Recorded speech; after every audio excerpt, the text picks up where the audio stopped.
Bonjour à tous.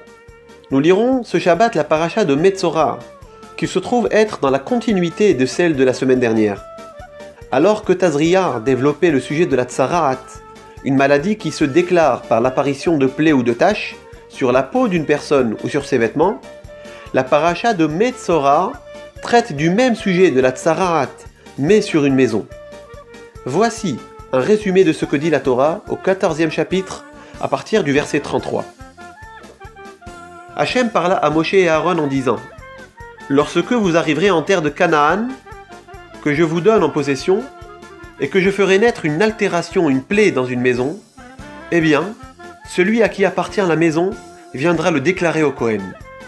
Le Kohen ordonnera de faire vider la maison de tout son contenu. Après quoi, il viendra visiter la maison. S'il constate en examinant la plaie dans les murs des couleurs vert intense ou rouge intense, il fera fermer cette maison pendant 7 jours. Le 7e jour, le Kohen reviendra. S'il constate à nouveau que la plaie s'est étendue une deuxième puis troisième fois, il faudra démolir cette maison, les pierres, la charpente, les bois et tout l'enduit de la maison, que l'on transportera hors de la ville dans un lieu impur. D'après le Rambam Maïmonide, cette forme de tsararat d'une maison est comme les autres une forme de punition du ciel, afin que le propriétaire se remette en question.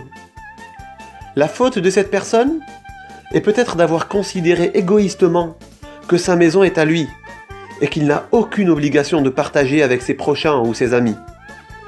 Ce propriétaire, lorsqu'on est venu lui emprunter un objet quelconque, a prétendu ne pas l'avoir en sa possession. En frappant sa maison de tsaraat, Dieu l'oblige à vider et à étaler tous ses biens au grand jour.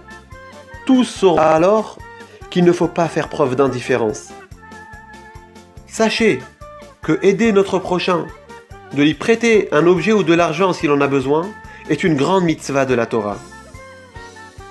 Voilà, je vous souhaite de passer un bon Shabbat.